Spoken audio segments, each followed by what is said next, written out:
आज मैं आपको एक ऐसी कहानी सुनाता हूँ जिसे सुनकर शायद आपको कुछ एहसास होगा कि हम इस दुनिया में क्या कर रहे हैं आकर। तो आइए टाइम ज़ाया नहीं करते, मैं अपनी कहानी का आगाज़ करता हूँ। ये कहानी एक मुर्गे की है और उसके मालिक की है। मुर्गा अपने मालिक का बहुत चहीता होता है और उसका मालिक जो होता है वो भी अपने मुर्गे से बहुत प्यार करता है। अर्ली मॉर्निंग जैसे वो मालिक सोने के लिए जाता है तो उसका मुर्गा सुबह के टाइम अजान देना शुरू कर देता है, जिससे उसका मालिक बहुत परेशान होता है, बहुत तंग होता है कि कहता है मैं सोने जा रहा होता हूँ और ये अजान देना शुरू कर देता है, जिससे वो मालिक बड़ा परेशान होकर उस मुर्गे को ज़िबा करने का प्रोग्राम बनाता है। अब वो उस मुर्गे को देखता है तो उससे तरस भी आता है, लेकिन उसकी जो नींद हराम हो रही होती है, उसका सुकून बर्बाद हो रहा होता है, उसको भी वो देख रहा होता है।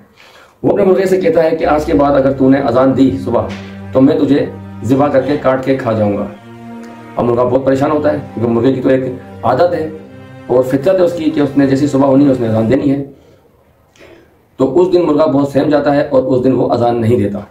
तो अब उसका मालिक छुपके से उस मुर्गे को देख रहा होता है कि मुर्गा कर क्या रहा है। मुर्गा अजान तो नहीं देता, लेकिन मुर्गा क्या करता है, अपने परों को फड़फड़ाता है वो जोर से। अब वो उसका मालिक देखता है कि इसने मुर्गे ने अजान तो नहीं दी है लेकिन अपने पर फड़फड़ाए हैं, लिहाजा इसने मेरी हुक्म नहीं माना है, इसने मेरी हुक्म के खिलाफ वर्जी की है। अब वो सुबह होती है, उस मुर्गे के पास जाता है, उससे कहता है कि तूने अजान तो नहीं दी लेकिन तूने अपने पर फड़फड़ाए थे, और अगर अब तूने कल अपने पर फड़फड़ाए तो मैं तुझे ज़िबा कर दूंगा और काट के खा जाऊंगा। अब मुर्गा और परेशान होता है, वो कहता है कि यार अजान भी नहीं दी, अब मेरे पर भी नहीं मुझे फड़फड़ाने दे रहा है ये। तो वो दूसरे दिन मुर्गा पर नहीं फड़फड़ाता, उसका मालिक छुप कर उसे देख रहा होता है, तो वो मुर्गा आसमान की तरफ देखकर अपनी गर्दन हिला रहा होता है।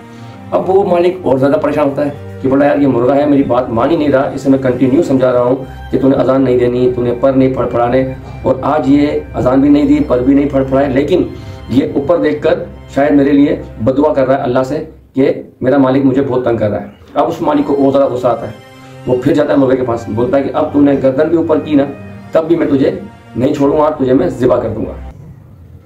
अब वो तीसरा दिन होता है, अब फिर मालिक छुप के देख रहा होता है ये क्या कर रहा है। अब उस दिन मुर्गा ना अजान देता है, ना पर फड़फड़ाता है, ना ऊपर देखता है, लेकिन वो इतना सहम कर बैठा हुआ होता है कि उसके मालिक को लगता है कि ये अब मेरे लिए दिली दिल में बदुआ कर रहा है। पहले तो ये ऊपर देख के बदुआ कर रहा था आसमान पे, अब ये खामोश बैठकर मेरे लिए दिली दिल में बदुआ कर रहा है। अब इसका मालिक कहता है कि इस मुर्गे को तो मैं ज़िबा करके ही छोड़ूंगा, लेकिन उसके मालिक को कोई ठोस बहाना चाहिए होता है उस मुर्गे को ज़िबा करने का। अब वो जाता है मुर्गे के पास, बोलता है कि अब तू नहीं बाज आएगा, अब तुझे मैं एक बात बोल रहा हूँ कि कल सुबह जब मैं उठूंगा तूने अंडा नहीं दिया तो मैं तुझे ज़िबा करके खा जाऊंगा।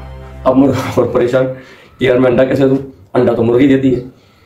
अब वो मुर्गा बड़ा परेशान होता है, बड़ा टेंशन में है कि मैं मुर्गा हूँ, मैं अंडा कैसे दूँ, अगर मैंने अंडा नहीं दिया तो ये बंदा मुझे काट कर खा जाएगा और मेरी ज़िंदगी चली जाएगी।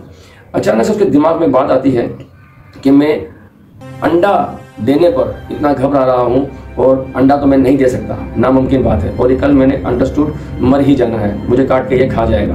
क्यों ना मैं इसकी बात उस टाइम ना मानता जब इसने मुझे अजान देने का बोला, मैं इसकी बात नहीं मानता और अजान देता, और अजान देने की वजह से ये मुझे काट कर ज़िबा करके खा जाता तो मेरी जान एक नेकी की राह में जाती। तो वो बड़ा परेशान होता है, फिर सोचता है कि मैंने अपनी जान बचाने के लिए अपनी जान को मैंने अल्लाह की राह में या नेक काम में ज़ाया नहीं की, आज मुझे अंडा देना पड़ रहा है जो कि नामुमकिन बात है और जो गैर इखलाकी बात है कि एक मुर्गा अंडा नहीं दे सकता, लिहाजा मैंने हर हालत में ज़िबा होना है। ये नसीहत है ये उन लोगों के लिए जो हक बात को दबा देते हैं और एक इंसान की नाजायज़ बात को मान लेते हैं, जबकि एक दिन मौत आनी है, एक दिन हर इंसान को मरना है, लेकिन हक की राह में अगर वो मरता है तो शहीद कहलाता है। आप खुद नोट करें कि ये कहानी सुनाने का मकसद ये था कि आप अपने मामला जितने भी लोग हैं वो खुद देखें कि वो कितने मामला सारा दिन बर्दाश्त करते हैं और हक बात नहीं बोलते, क्योंकि उन्हें पता है कि हम हक बात बोलेंगे तो शायद उस मामला में हमारे लिए मुश्किलात पैदा हो, हमारे लिए प्रॉब्लम पैदा हो। ये वीडियो बनाने का मकसद यही था। तफसील से मैं इसमें गाइड करूँ लेकिन वीडियो बहुत लंबी हो जाएगी। मैंने कुछ मिसालें दी हैं जिससे हर इंसान को पता चले कि मौत और मरना एक दिन इंसान ने है, तो क्यों ना गलत काम जो हो रहे हैं उन गलत काम के ऊपर हम उनकी निशानदेही करें और हम वो काम करें जिस काम से अगर उस काम में हम लगे रहें, उस काम की हम लोगों को आगाही पेश करें, उस काम की हम लोगों को तरजीहात पेश करें, और उस काम के अंदर, नेक काम के अंदर, हक काम के अंदर अगर हमें मौत भी आ जाए तो वो अल्लाह है, गफूर रहीम है, बादशाह है, मालिक है, वो माफ़ करने वाला है। हमारी गलतियाँ तो होती हैं, हम कई इंसान गलतियाँ करते हैं और गलतियाँ होती भी हैं इंसान से, लेकिन उन गलतियों को इजाला करने के लिए कुछ मामला भी तो होते हैं। लिहाजा इस बात को गौर कीजिए और जो मैंने मिसाल दी है इस मिसाल को गौर से सोचें और इस पर अपने कमेंट्स भी दें। और अगर वीडियो पसंद आए तो लाइक और शेयर कर दें, क्योंकि ऐसी मेरी मोटिवेशनल स्पीच आपको बाकायदा मिलती रहेंगी।